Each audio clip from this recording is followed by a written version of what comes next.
SyndicatedNews.net is privileged to have Pulitzer Prize nominee Richard S. Lowry as our political analyst.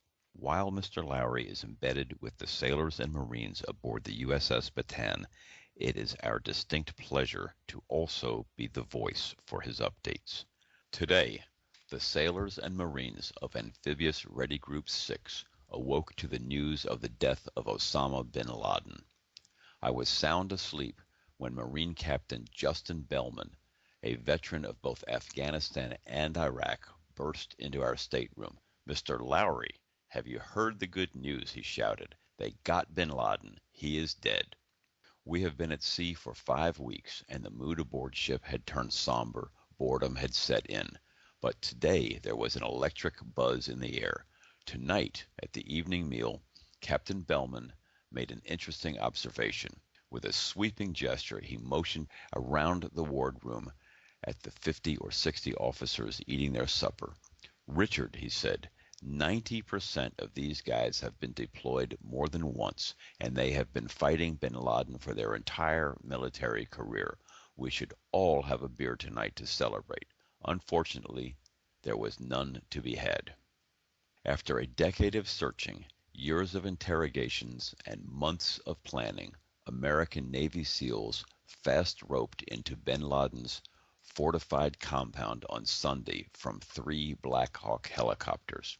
One of the helicopters hit a tree and was forced to land hard.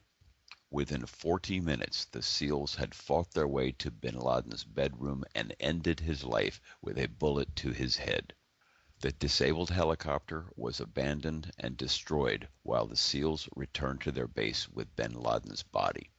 Today, several children and 2 of his wives were arrested, along with 4 of his close friends, in a search operation by Pakistani forces in the mountainous region 60 kilometers north of Islamabad. Al-Qaeda has finally lost their royal family. Osama bin Laden has been America's #1 enemy for over a decade. He had become a symbol of everything evil in today's world. Terrorists around the world have murdered tens of thousands of innocent people in his name and have terrorized millions more. He has actually been responsible for the deaths of more Muslims than the infidels he proclaimed to be his enemy.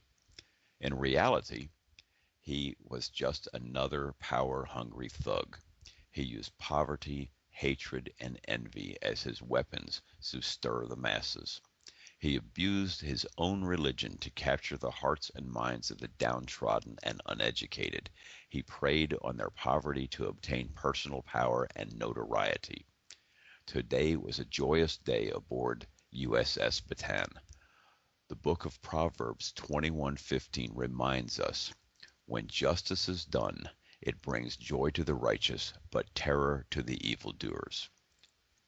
There was an immediate reaction from governments around the world. French President Nicolas Sarkozy summed up the situation best. "The scourge of terrorism has suffered a historic defeat, but this is not the end of the Al-Qaeda." Semper Fi, as reported by Richard S. Lowry.